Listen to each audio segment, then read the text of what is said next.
ले लो ऐसे दिखता डिटेल तो ले लो।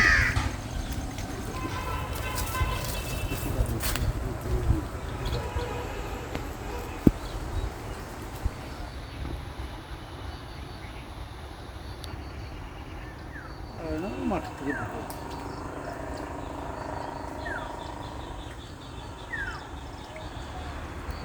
ওটা তো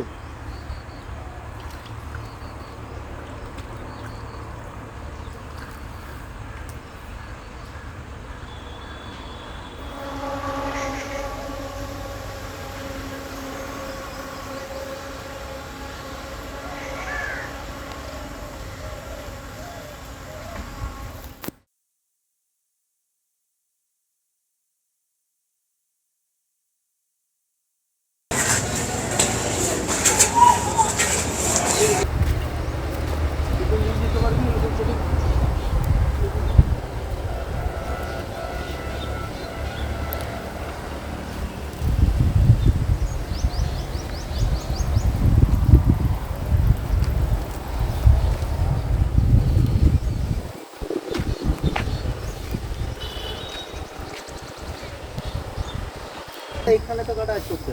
হ্যাঁ এটাও তুলে লো। পুরো ফাঁকা করে দিয়েছে সব, পুরো তো পুরো জঙ্গল ছিল, পুরো গাছ ছিল। হ্যাঁ ঠাকুরার গাছ।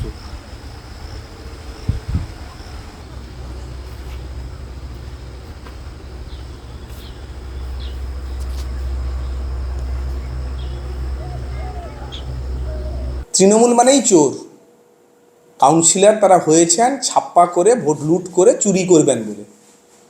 মানুষের সরকারির সমস্ত প্রকল্পের টাকা চুরি করে তারা ক্ষান্ত হয়নি, ব্যক্তিগত গাছ তারা বিক্রি করে দিচ্ছে। এবং সেটা যে তৃণমূল কংগ্রেসের যে তারা পেশাতে রূপান্তরিত করেছে তার প্রমাণ হচ্ছে সেই লোক অভিযোগ করার পরেও পুলিশ প্রশাসনকে কাজে লাগিয়ে তাদের ধমক দিয়ে একেবারে গুন্ডামির কায়দায় তারা একটা লাইসেন্স পেয়েছে। তৃণমূল কংগ্রেস তাদের টিকিট দিয়েছিল, চুরি করে জেতার পরে যেন তেন প্রকারেণ মানুষের সম্পত্তি টাকা লুট করতে হবে, এটা তৃণমূল কংগ্রেসের চরিত্র। তারা এই কারণের জন্যই কাউন্সিলর হয়েছেন। তো তার বহিঃপ্রকাশ এটা ঘটছে। এটা নতুন করে তৃণমূল কংগ্রেস মানেই চোর, এটা সর্বত্র প্রমাণিত। তারা সেই চরিত্রটাই এই ঘটনায় আরেকবার উন্মোচিত হলো। ले लो ऐसे दिखता डिटेल तो ले लो।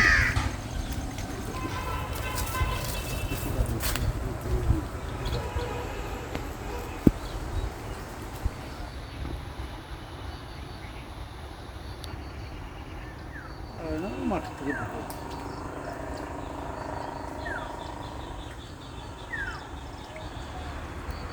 ওটা তো আমার বাড়িতে কাউন্সিলর, আমার বাড়িতে হয়তো আমার ঠাকুরদার সম্পত্তি, আমাদের ভাগ বাটানো হয় না। হঠাৎ একদিন আমার শরীরকে নিয়ে এসে গাছ কাটা চালু করে। আমি বাধা দিই কাউন্সিলরকে যে আপনারা এরকম গাছ ফাছ কাটছেন কেন, এরকম আমাদের শরীরের কোনো ভাগটাগ হয়নি। বলছে গাছ কাটা হবে, তোমার কিছু করার আছে তুমি করে নাও। আমরা বাধা দিই, মারধর আরম্ভ করে আমাকে আমার স্ত্রীকে। আমি তো তখন গিয়ে আইনের দ্বারস্থ হই, দিয়ে সেই চলে যায়। এই বছর মানে তোমার হয়েছিল, ঘটনাটা হয়েছিল তোমার মার্চের 3 তারিখে, ওই 2-3 তারিখে হবে এরকম। তারপর আমি আমার আইনের দ্বারস্থ হয়েছি, থানায় যেরকম করেছি, থানায় ইনস্ট্রাকশন করে কোর্টে পাঠিয়েছে, কোর্ট থেকে ওদের উপরে। তার যাই হোক, হঠাৎ আমাকে ওই মানে ওই 25 তারিখে, এই মাসে 25 তারিখে হঠাৎ আমাকে লোকজন দিয়ে আমাকে এরকম কাউন্সিলর বলছে, তোরা কেস তুলবি তো তুল, তোরা আমাদের নামে কেন কেস করছিস? আপনি গাছ কেটে নেবেন কেন? না, তোদের কী পরিস্থিতি করব তোরা দেখতে পাবি।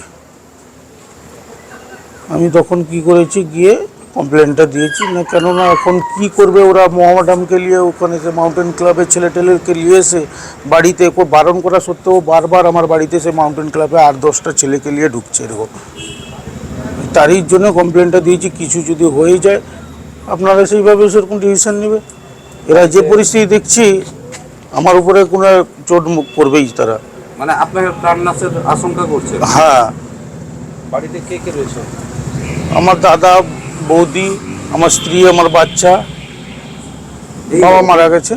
হুমকি কি প্রায়ই দেওয়া হচ্ছে আপনাকে? হ্যাঁ, বাড়িতে এসেও দিচ্ছে, ফোনেও দিচ্ছে, লোকজন পাঠিয়েও আমাকে বলছে। আমি দেখছি না পরিস্থিতি খুব খারাপ হচ্ছে, মানে মূলত চাপ দেওয়া হচ্ছে কি কেসটা তুলে নিয়ে আসবে? কেসটা তুলে নেওয়ার জন্য। তাহলে কি কেস তোলা 12-13 লক্ষ টাকার গাছ কেটে নিয়ে গেছে, কে হবে না? আমাকে বলছে তুই কেস তুলে নে, তারপরে মীমাংসা হবে।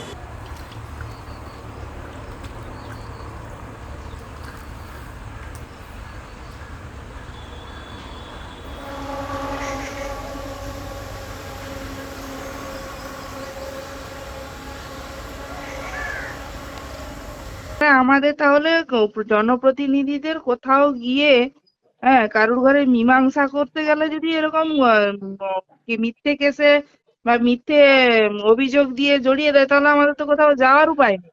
কারুর ঘরে মীমাংসা করতে যাওয়ার দরকার নেই। তাহলে ওদের ব্যাপারটা হচ্ছে কি, যাদের মানে ওই যে প্রদীপ মান্না, ওর খুড়তুতো মানে একজন কাকা মারা গেছে, তার ছেলে হচ্ছে প্রভাত মান্না, আর তার কাকিমা কুন্তলা মান্না।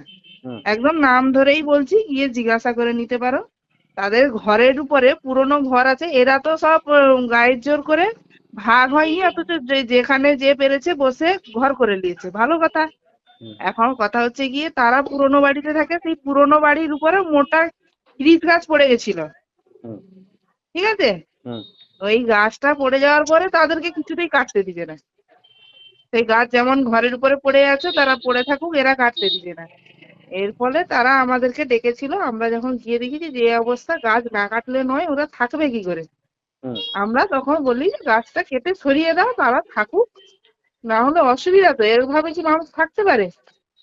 এবারে তারা গাছ কেটে যে যার রেখে এবারে ঘরের মধ্যে তাদের নিজেদের মধ্যে ভাগ বাটোয়ারা হয়েছে। সেখানে আমরা গিয়ে গাছ কাটবো বা কেন লোকের সম্পত্তিতে, আমরা কি এতটাই কি মূর্খ নাকি ওদের জায়গার গাছ আমরা কেটে নিয়ে আসবো?